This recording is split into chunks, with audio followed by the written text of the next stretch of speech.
Ito yung sinasabi ko ho sa inyo, mga kababayan. No? Na si, ano-ano ba mga pangalan ng mga, pinabili ng suka? Hindi po sila makapasok talaga. Ito latest po ito, mga Boss Chief Amo, sir. No? Pulse Asia Survey. Wala akong nakitang Panort. Wala akong nakitang Bondok. Ang nakita ko si Arlene Kayumanggi, naglilinis nung sasakyan. Mahilig palang mag-drive tong si Arlene Kayumanggi. Ano po? Pag etong si Arlene Kayumanggi, gusto kong masubukan yung pagdadrive nito. Ang dami sasakyan, mga kababayan. Anyway, yung dalawang makakapasok sa DDS, ayan, number 1 nga si Bungo. At sunod si De La Rosa, mga kababayan. Ma-ICC pa yan. Diba? Malapit pang ma-ICC yan. The rest po, yung Bondok, yung Panort. Ano ba piliin ni Panort? Sino ba yan? Si Rodriguez, si Panort. Wala. Si Buloyski, wala din ho, mga kababayan. Si Marcoleta, wala din ho, mga kababayan. Nasa mga dulo ho. Sabi ni Arlene Kayumanggi, bilhin mo na yung forerunner ko, boss. Gusto ko nga, i-drive mo. Gusto kong masubukan kung paano ka mag-drive ng forerunner. Gusto ko, ako yung nakasakay sa gilid. Una, ang gulo nito si Arlene 2025 senatorial preference. Bungo, number 1. Sumunod, Tulfo. Pangatlo, De La Rosa. Pang-apat, Tito Soto. Matibay si Tito Soto, hindi bumababa sa top 5 yan. Pang-5, Cayetano.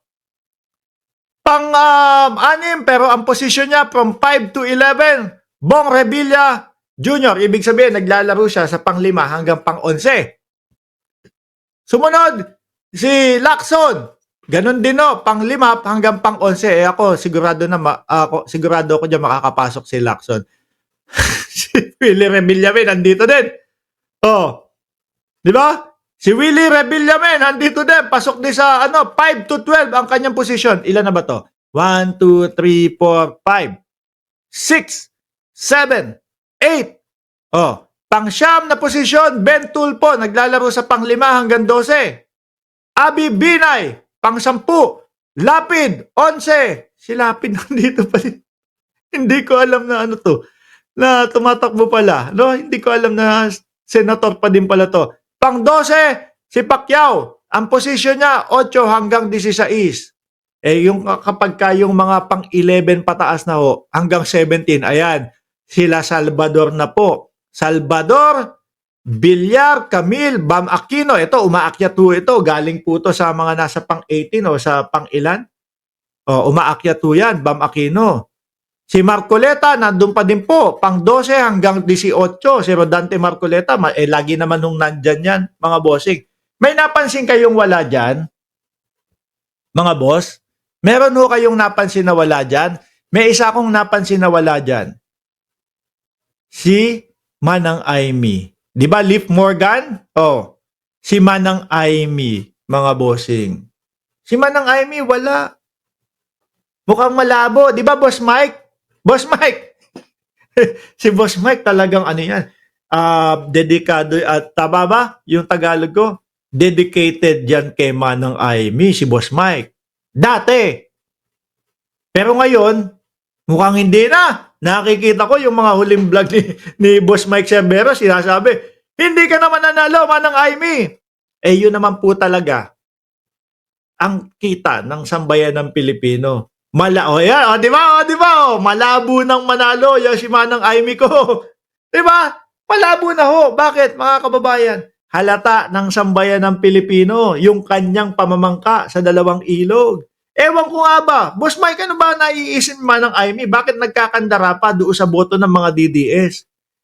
Parang wala pa sa 20% yung mga DDS. Kakaunti na lang. Di ba? Kung nag-focus si Manang Aimee, alam niyo po, simula nung iniangat ni Pangulong basa ba yung kilik? Hindi naman basa yung kilik ko. Simula po nung itinaas ni Pangulong Bongbong Marcos yung kamay ni Manang Aimee, marami po sa atin, ay ayoko si Manang Aimee, kaya lang wala na tayong magagawa, no? Iwala tayo sa Pangulo at kapatid ng Pangulo yan. 12-0 pa din ako. 12-0, wala na ho yun. Yung iba sinasabi, wala Mark, 11-1 na ako. 11 doon sa alyansa, tapos 1 si na lang, hindi na si Aimee. Si na lang, si Heidi Mendoza na lang, nakikita ko na mas may gagawin si Heidi Mendoza kaysa kay Aimee. Ganun na po pagkatapos po nung hearing. At tapos, nasundan ng una, pangalawa, pangatlong hearing, mga kababayan. Nahalata yung pambubuli nila Manang Aimee. At ni Bato de la Rosa. Wala na ho lalo. Kaya dyan sa survey, wala na tayong makita. May iba pa nagsasabi, ay Mark, wala na. Hindi na ako 12-0. Kasi 10-2 na lang ako, 10-2. Yung Aimee Marcos, tanggal yan. Yung Villar, tanggal sa akin yan. Tapos, yung 10 alyansa, tapos papalit ko dyan, si Gamboa at si Heidi Mendoza. Si Mark Gamboa. Di ba? Wala ho, mga kababayan. Sayang si Aimee Marcos. Ano po? Hindi mapakali. Sabi ni Boss Mike, masyadong na in love. Asan ba yun? Masyado daw na in love kay dating Pangulong Duterte. Biruin mo, nung umpisa pa lang ho, dismayado na tayo kay Manang Aimee.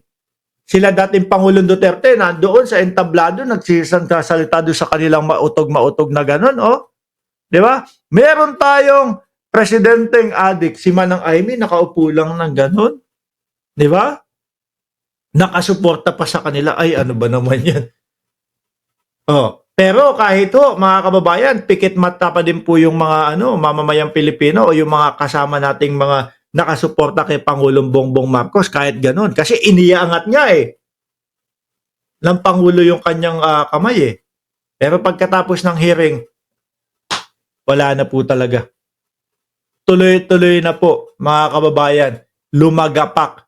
Tuloy-tuloy na po na hindi nakaahon yung kanyang kandidatura. Uulitin ko Bungo, Tulfo, 2, De la Rosa, 3, Soto, 4, Cayetano, 5, Bong Revilla, 6, Lacson, 7, Revilla, 8, Tulfo, 9, Binay, 10, Lapid, 11, Pacquiao, 12, Salvador, 13, 14 si Villar, si Aquino, si Bam, 15, 16 si Marcoleta. Walang nasabing Aimee Marcos. Diba? Walang nasabing Aimee Marcos. Sabi ni Puting Ahas, Aimee, kahit ano ang mangyari, huwag kang yuyuko. Uy, alam ko ibig sabihin yan. Sabi ni Gilbert Javier, tama, kaya medyo umangat nun. Si Baba, di ba? Sir, lagi nila, kaya umaabot yan sa pang-7, pang-8 dati, mga bossing.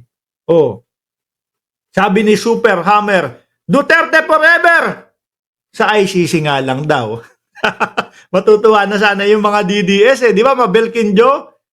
Duterte forever! Sa ICC nga lang daw. Anyway,